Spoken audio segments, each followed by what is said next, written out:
నిన్నటి రోజున దినపత్రికల్లో ఈనాడు దినపత్రిక కొంతమంది చూసి ఉండొచ్చు, కొంతమందికి ఆ పేపర్ చూసి ఉండకపోవచ్చు. ఇక హైదరాబాద్ ఎడిషన్లో అయితే 3వ పేజీలో వార్త పడింది. మిగిలినటువంటి ఎడిషన్లో కొద్దిగా పేజీ నెంబర్ మారవచ్చు. ఏమిటి ఆ వార్త అంటే, లండన్లో ఉన్నటువంటి కొంతమంది శాస్త్రవేత్తలు చక్కెర తింటే బాల్యంలో చక్కెర వలన ఎలాంటి అనర్థాలు వస్తాయి అనేటువంటి విషయాన్ని గురించి రాస్తూ చక్కెరను తగ్గించండి అని చెప్పారు. సహజంగా ఈ రోజుల్లో తీపి చాలా వరకు తగ్గించేటువంటి వారు ఉన్నారు. ఎందుకంటే ఏదైనా మధుమేహ వ్యాధి ఏమన్నా వస్తుందేమో భవిష్యత్తులో అనేటువంటి ఉద్దేశంతో తగ్గిస్తారు. కానీ దాంట్లో వీలైతే మీ ఇంట్లో ఈనాడు పేపర్ ఉంటే చదవటానికి ప్రయత్నించండి. నిన్నటి పేపరు పరిశోధన చేసిన వారి ఏ యూనివర్సిటీ వారి పేరు, ఆ పరిశోధన చేసిన వారి సైంటిస్ట్ పేరు రాసుకుంటూ వారు ఏం రాశారంటే, కేవలం ఇది ఆరోగ్య విషయం మీదే కాదు, మరికొన్ని జ్యోతిష్యపరమైన అంశాలని జోడించారు. యాక్చువల్గా నేను ఈరోజు పేపర్ తీసుకొద్దాం అనుకున్నాను, జస్ట్ తెచ్చాను, కారులో పెట్టి మర్చిపోయి వచ్చాను. అయితే దాంట్లో ఏమి రాశారంటే, కుటుంబంలో తగాదాలు అన్నారు. ఇప్పుడు కూడా చక్కెరతో తినేటువంటి పదార్థాలు కనుక ఎక్కువగా తింటే కుటుంబంలో తగాదాలు ఎందుకు వస్తాయి? ఒక సైంటిస్ట్ అది చెప్పొచ్చా? నిన్న ఆ వార్త వచ్చిన తర్వాత నాకు తెలిసిన ఒక హేతువాద అప్పుడప్పుడు మాట్లాడుతుంటాడు. ఆయనతో నేను మాట్లాడా, ఏమండి చక్కెర తింటే కుటుంబంలో తగాదాలు వస్తాయని, కొంచెం నేర ప్రవృత్తి వస్తుంటుందని రాశారే, అంటే మధుమేహం వస్తుందని విన్నాను, మరి ఇదేమిటి నేరాలు ఘోరాలు ఇలాంటి వాటి మీద ఎక్కువ ఇంట్రెస్ట్ చూపిస్తారని, కుటుంబంలో కొంతవరకు వారి మీద వీరి మీద తగాదాలుగా ఉంటాయని, కలహాలుగా ఉంటాయని, కుటుంబంలో కొంచెం విడిపోవటాలు కానీ ఇవి చక్కెర తింటే వస్తాయా అని అడిగా. ఏది తెలిసినట్టు, అవునండి వారు సైంటిస్టులు అండి అన్నారు. అదే మాలాంటి వారు చెబితే వినరా మీరు అన్నా. మేము చెప్తే మీరు ఎట్లా చెప్తారండి, వారు సైంటిస్టులు అండి, మీరు చెప్పడానికి అధికారం లేదన్నాడు. నేను ఎప్పటి నుంచో చెబుతున్నాను, అనటానికి నీకు అధికారం లేదురా నాయన. ఇంతకీ ఏ విధంగా అది పనిచేస్తున్నా, అది మెదడు మీద నాడీ మండలం మీద పనిచేస్తుంటుందండి అన్నాడు. మంచి మాట అన్నావు. ఇంతకు అసలు విషయం ఏంటంటే, ఇంతకు ఒక కాలం ఫోన్ చేసినప్పుడు రాహుకాలంలో బెల్లం ముక్క తినండి అన్నా. ఒక్కొక్కసారి తేనె, ఒక్కొక్కసారి పులుపు, ఒక్కొక్కసారి చేదు, ఇలాంటివి ఎందుకు చెబుతున్నాను అంటే ప్రేక్షకులు కొంచెం ఆలోచన ప్రయత్నం చేయండి. ఒక్కోసారి తీపిని తగ్గించమంటాను, తీపిని పెంచమంటాను, కారాన్ని పెంచమంటాను, కారాన్ని తగ్గించమంటాను. ఇవి జ్యోతిష్యపరంగా ఎన్నో అంశాలంటే ఇంతకాలానికి వారు కనుక్కున్నారు.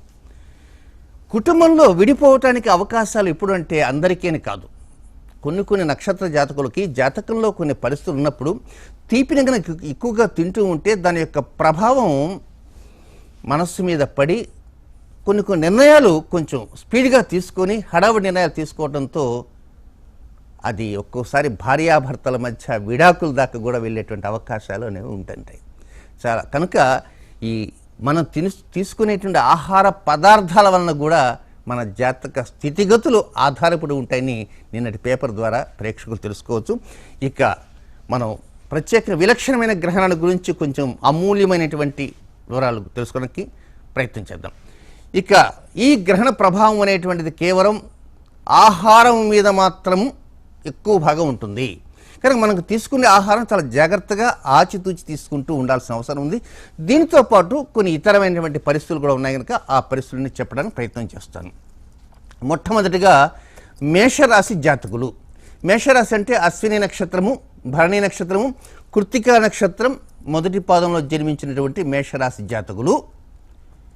గ్రహణం 9వ తేదీ పడుతుంది కనుక 9వ తేదీ దగ్గర నుంచి అక్టోబర్ నెలాఖరు వరకు, అంటే మార్చి 9 నుంచి ఈ సంవత్సరం అక్టోబర్ నెలాఖరు వరకు వచ్చే ప్రతి ఆదివారం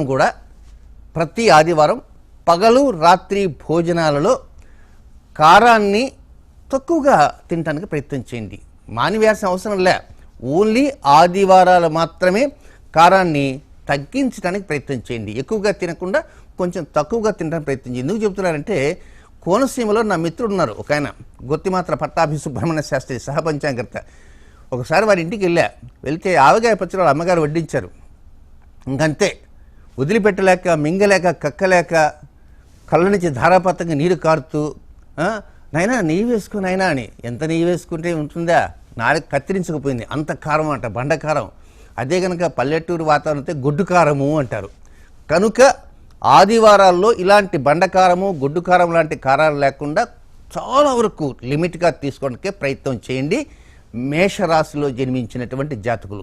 దీనితో పాటు మేషరాశిలో ఎవరైతే జన్మిస్తారో వారికి కలిగినటువంటి సంతానం ఉంటే, అంటే వివాహమై సంతానం ఉంటే వారి యొక్క స్థితిగతులు కూడా ఎలా ఉన్నాయి ఏమిటి దానిపైన ఒక నిఘా లాంటిది కూడా ఉండాల్సిన అవసరం ఉందని కూడా గమనించండి. ఇది మొదటి పాయింట్. రెండవ పాయింట్, ఎంత డబ్బు వస్తున్నది, ఎంత డబ్బు పోతున్నది.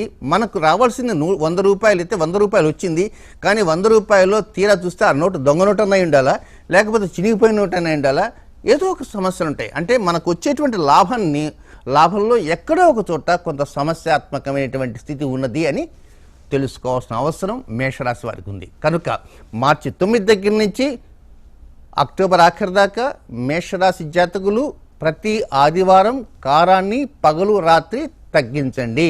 ఇది ఇక నెక్స్ట్ వృషభ రాశి. కృత్తికా నక్షత్రం 2, 3, 4 పాదాలు, రోహిణి నక్షత్రం, మృగశిర నక్షత్రం మొదటి 2 పాదాలు జన్మించిన వారు వృషభ రాశి జాతకులు. వీరు మార్చి 9 నుంచి అక్టోబర్ నెలాఖరు దాకా వచ్చేటువంటి ప్రతి ఆదివారం కూడా తీపి పదార్థాన్ని అధిక మోతాదులో తినవద్దు. చాలా వరకు స్వీట్స్ తినే ఉంటారు, ఆదివారం తినకండి. మిగతాలో తిన్నారు, ఒకవేళ తిన్నా చాలా తక్కువ మోతాదులో తినడానికే ప్రయత్నం అంటూ చేయండి. ఇక ఈ వృషభ రాశి జాతకులు ఏ అంశాల మీద కొన్ని జాగ్రత్తలు అంటూ తీసుకోవాలంటే, వారి దినచర్య ఏదైతే ఉంటుందో, దినచర్య ఏమిటి, నిద్ర లేవగానే బ్రష్ చేసుకున్న దగ్గర నుంచి రాత్రి పడుకోబోయేంత వరకు, విశ్రమించే వరకు విశ్రాంతి మధ్యలో తీసుకుంటుంటారు. విశ్రాంతి తీసుకున్న రాత్రి పడుకోబోయేంత వరకు జరిగేటువంటి ప్రతి అంశాన్ని చాలా జాగ్రత్తగా గమనిస్తూ నోట్ డౌన్ చేసుకోవడానికి ప్రయత్నం చేయండి. ఈరోజు ఒక ముఖ్యమైన మిత్రుడు వచ్చారు, ఏదో కొన్ని అంశాలు చెప్పాడు, మనం నోట్ డౌన్ చేసుకోలేక 10 రోజులతో మా ఫ్రెండ్ వచ్చాడు, అది ఎప్పుడో వచ్చాడో ఏమిటో వాడు ఒక విషయం చెప్పాడు, ఒక పేపర్ ఇచ్చాడు, ఆ పేపర్ ఎక్కడో పెట్టాను కనపడలేదు, దాని మీద ఫోన్ నెంబర్ ఉంటుంది, లేకపోతే ఎవరన్నా ఫోన్ నెంబర్ చెబుతుంటే హడావిడిగా అక్కడ ఉన్నటువంటి దినపత్రిక మీద వేసేస్తాం, ఆ దినపత్రిక పారేస్తాం, వచ్చేస్తాం, ఆ తర్వాత నెంబర్ కనపడదు. ఆ నెంబర్తోనే అవసరం ఉంటుంది. కనుక వృషభ రాశి జాతకులు ఇలాంటి పనులు చేసి మర్చిపోతారు. కాబట్టి మార్చి 9 నుంచి అక్టోబర్ ఆఖరి దాకా తీపిని ప్రతి ఆదివారం తగ్గిస్తూ కొన్ని అంశాలని బాగా గుర్తుపెట్టుకుంటూ వారు చేసేటువంటి ఉద్యోగము లేదా వ్యాపారము లేదా విద్యాస్థానము లేదా ఆరోగ్యము, వాహనము, అది కానీ 2 wheeler are 4 wheeler are 3 wheeler, అంతకంటే ఎక్కువ చక్రం నడిపేవారు కూడా ఉంటారు, అది కానీ ఆ తర్వాత గృహస్థానము, తల్లి స్థానము.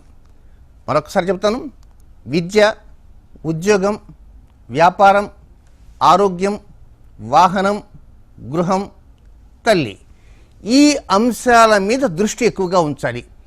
సపోజ్ ఉద్యోగం చేస్తూ ఉంటారు, ఆ ఉద్యోగంలో మనకు తెలియకుండానే ఎవడో ఒకడు చిన్న ఆటంకాలు కలిగించడానికి లేక మనకు తెలిసే విధంగా ఆటంకాలు కలిగించడానికి అవకాశాలు ఉంటాయి. ఒక్కోసారి పై అధికారుల నుంచి కూడా తాకీదులు వస్తుంటాయి, అదేం చేస్తుందిలే మనకి ఇప్పుడు మామూలే, పోయిన సంవత్సరం ఇలా 2 నోటీసులు వచ్చాయి అని మాత్రం అనుకోవద్దు.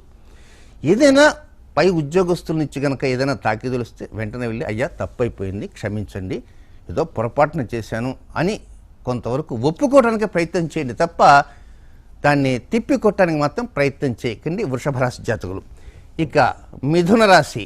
మృగశిర నక్షత్రం 3, 4 పాదాలు, ఆరుద్ర నక్షత్రము, పునరుసు నక్షత్రం మొదటి 3 పాదాల్లో జన్మించిన జాతకులు మార్చి 9వ తేదీ నుంచి అక్టోబర్ 31వ తేదీ వరకు మధ్య కాలంలో వచ్చేటువంటి ప్రతి ఆదివారం కూడా సాత్వికమైనటువంటి భోజనం చేయడానికే ప్రయత్నం చేయండి. సాత్వికమైన భోజనం, మసాలాల గిసాలా లేకుండా పప్పు కూర, పప్పు దప్పలం, వంకాయ వడియం, ఇలాంటి సింపుల్గా ఎక్కువ తినకుండా. అయితే కొంచెం నాన్ వెజ్ తినేటువంటి వారికి కొంచెం ఇబ్బందికరంగా ఉంటుందని వారు క్షమించండి. కనుక చాలా సాత్వికంగా భోజనం మాత్రం చేయాలి. పైగా కూడా పీకల దాకా తినకుండా వీరంతవరకు రుచిగా ఉన్నదంటే కొంత తినేసి కొంచెం గ్యాప్ ఉంచడానికే ప్రయత్నం అంటూ చేయండి మిథున రాశి జాతకులు. ఇక జ్యోతిష్యపరంగా, ఈ గ్రహణ పరంగా వారు ఎలాంటి అంశాల మీద దృష్టి ఉంచాలంటే, వారి నాన్నగారు కానీ లేక బాబాయ్ కానీ పెదనాన్న కానీ బతికున్నా లేక చనిపోయినా లేక ఈ ఇతరులు ఎవరన్నా మేనత్త, మేనమామ, తాత, ముత్తాతలు ఎవరన్నా పితరులు ఎవరన్నా చనిపోయిన వారు ఉంటారు కనుక వారి అంశాలని కొంచెం ఆలోచన చేస్తూ ఉండాల్సిన అవసరం ఉంది. ఒకవేళ వారు జీవించి ఉన్నారనుకో, వారి దగ్గరికి వెళ్ళి బాబాయ్, పెదనాన్న బాగున్నావా, తాతయ్య బాగున్నావా, అమ్మమ్మ బామ్మ ఏమిటి అత్తయ్య, ప్రేమ ఉన్నా లేకున్నా కొంచెం పలకరింపులు చేయటం అనేది చాలా ఉత్తమోత్తమం, శ్రేయోదాయకం. చనిపోయినారనుకో, వారిని గురించి వారికి సంబంధించినటువంటి బంధువులు కానీ ఎవరో ఉంటారు, వారితో మాట్లాడటానికి కూడా ప్రయత్నం అంటూ చేయండి. ఇక దీనితో పాటు సోదర సంబంధమైనటువంటి అంశాల మీద ఎక్కువ దృష్టి ఉంచండి. సోదరి లేక సోదరి వాళ్ళతో ఏదైనా పేచీలు రావడానికి అవకాశాలు ఉంటాయని అనుకుంటూ ఉండాలి. పేచీలు రావు, అయినప్పటికీ అనుకుంటూ ఉండి మనం ఏదైనా ఒక మాట మాట్లాడితే వారు ఏదైనా బాధపడతారేమో కాబట్టి మనం ఎక్కువ మాట్లాడకూడదు, చాలా వరకు తక్కువగా మాట్లాడాలి. వారి ఇంటికి వెళ్తున్నాము, అక్కయ్య ఇంటికి వెళ్తున్నాము, లేక చెల్లెల ఇంటికి పోతున్నాము, సరే సాయంకాలం ఒకవేళ కనుక లేట్ అయితే రాత్రి వారింట్లోనే భోంచేసి అక్కడే విశ్రమిద్దామనే ఆలోచన పెట్టుకోవడానికి ప్రయత్నం చేయండి. సొంత చెల్లెలు కావచ్చు, సొంత అక్క కావచ్చు, సొంత అన్నయ్య కావచ్చు, తమ్ముడు కావచ్చు, పెదనాన్న కొడుకు కావచ్చు, ఏదైనా సరే మనం పెట్టాబాడ సర్దుకొని వెళ్తున్నామంటే అవతల కొంత ఇబ్బందికరంగా ఉండడానికి కూడా అవకాశాలు ఉంటాయి. ప్రత్యేకంగా మార్చి 9 నుంచి అక్టోబర్ 31వ తేదీ మధ్యకాలంలో మన రక్త సంబంధికులు అయినప్పటికీ కూడా వీరంతవరకు వారికి ఎలాంటి ఇబ్బందులు కలుగు చేయకుండా మన పాటికి మనం సాయంత్రానికల్లా మన పెట్టే మనతోటి మన ఇంటికి వచ్చే విధంగా ఉండాలి. ఒకవేళ వారు కూడా ఈ ఇంటికి రావాలన్నా అలాంటి జాగ్రత్తలు తీసుకోవాల్సిన అవసరం ఉంది. తర్వాత రాశి కర్కాటక రాశి. పునర్వసు నక్షత్ర 4వ పాదము, పుష్యమి నక్షత్రము, ఆశ్లేష నక్షత్ర జాతకులు మార్చి 9వ తేదీ నుంచి అక్టోబర్ 31వ తేదీ దాకా ప్రతి ఆదివారం కూడా పులుపుని అధికంగా తినవద్దు. నిమ్మకాయ పచ్చళ్ళుగా లేక ఊరగాయ పచ్చళ్ళు లేక స్ప్రైట్ డ్రింక్స్, లిమ్కాలు, బాగా ఎండాకాలం కదా, 1-2 సార్లు తాగుతున్న తీగా హాయిగా ఉంటుంది కనుక వాటిని ఈ కర్కాటక రాశి జాతకులు ఆదివారం పూట కొంచెం దూరంగా ఉంచడానికే ప్రయత్నం అంటూ చేయండి. ఇక ఇతర సంబంధమైన విషయాలు ఏంటంటే, కర్కాటక రాశి జాతకులు డ్రైవింగ్ చేసేటప్పుడు అది ఏ వీలైనా కావచ్చు, వాహనాన్ని నడిపే సమయంలో వేగాన్ని మాత్రం చాలా వరకు మీ ఆధీనంలోనే ఉండాలి. కళ్ళు మూసుకొని తోలటం కానీ, ఫోన్ మాట్లాడుతూ తోలటం కానీ, దిక్కులు చూస్తూ తోలటం కానీ ఉంటే కొన్ని ఇబ్బందులు వస్తాయి. ఆ ఇబ్బందులు కనుక ఫేస్ చేస్తే రేపటికి 2వ రోజు అయిపోతుంది. కనుక అలాంటి జోలికి మాత్రం వెళ్ళకండి. వీలైనంత వరకు ఎదుటివైపు చూస్తూనే ప్రయత్నం చేయండి, తక్కువ వేగంతో పోవడానికే ప్రయత్నం చేయండి. దీనితో పాటు ఈ రాశి జాతకులు ఆర్థిక లావాదేవీలు ఎంతెంత ఉన్నాయి, ఎవరెవరికి ఎంతెంత ఇవ్వాలా, మనకు ఎంతెంత రావాలి అనేది నోట్ డౌన్ చేసుకోండి. ఇక అన్నింటికంటే ముఖ్యంగా కర్కాటక రాశిలో జన్మించిన జాతకులు ఎదుటివారితో మాట్లాడే సమయంలో మార్చి 9 నుంచి అక్టోబర్ 31వ తేదీ దాకా ఈ విలక్షణమైన గ్రహణ ప్రభావం వల్ల ఒక్కోసారి పొరపాటున మనవాడేలే అనుకుంటూ ఏమీ అనుకోరని కొంచెం 2 మాటలు ఎక్కువగా మాట్లాడటానికి అవకాశం ఉంటుంది. దానివలన అనేక సమస్యలు మెడకు చుట్టుకోవడానికి కూడా అవకాశాలు ఉంటాయి. కనుక కుటుంబ విషయాల్లో కావచ్చు, లేక ఆర్థిక విషయాల్లో కావచ్చు, లేక వాక్ స్థానంలో కావచ్చు, నేత్ర విషయాల్లో కావచ్చు, వాహన డ్రైవింగ్ చోదకంలో కావచ్చు, జాగ్రత్త ఉంటూ కర్కాటక జాతకులు తీసుకోవడానికి ప్రయత్నం చేయండి. ఇక 8 రాసులు ఉన్నాయి. మనకు ఉండే సమయం 1 నిమిషమే ఉంటుంది. 1 నిమిషంలో 8 రాసులు అనేది చాలా కష్టమైన సంగతి. కనుక ప్రేక్షకులు బాగా జాగ్రత్తగా గమనించండి. విలక్షణమైన గ్రహణం యొక్క వివరాలు ఇంకా చాలా ఉన్నాయి. కేవలం ఏదో రాశి ఫలితాలలాగా చెబుతున్నాను కాదండి. దీంట్లో చివరిలోకి వెళ్ళేటప్పటికి అసలు విషయం అనేది అప్పుడు మనకు గోచరం అవుతుంది. ఓహో, ఇలాంటి అంశం ఇందులో ఉందన్నమాట అని. రాబోయేటువంటి రోజుల్లో పరిస్థితులు చాలా వరకు ఈ వాటర్ పొల్యూషన్ కావచ్చు, ఎయిర్ పొల్యూషన్ కావచ్చు, ఫుడ్ పొల్యూషన్ కావచ్చు, ప్రతిదీ కూడా కల్తీ. ఎక్కడైనా కల్తీ. ఈ కల్తీకి ఆజ్యం పోస్తున్నది ఈ విలక్షణమైన గ్రహణం. కనుక ప్రేక్షకులు తీసుకునేటువంటి ప్రతి విషయంలో, తీసుకునే ప్రతి నిర్ణయాల్లో, తీసుకునే ప్రతి ఆహారంలో ఎక్కడ కల్తీ లేకుండా, ఎక్కడంటే అక్కడ భోజనాలు కానీ, టిఫిన్లు కానీ, లేకపోతే మంచినీళ్ళు తాగటం కానీ ఇలాంటివి చేయకుండా కొన్ని జాగ్రత్తలు తీసుకుంటే 10 కాలాల పాటు మన జీవితం ఇతరులకు ఉపయోగపడటానికి అవకాశాలు ఉంటాయి. మరిన్ని విశేషాలతో రేపటి శుభదర్శనం కార్యక్రమంలో కలుసుకుందాం. అంతవరకు సెలవు, నమస్కారం.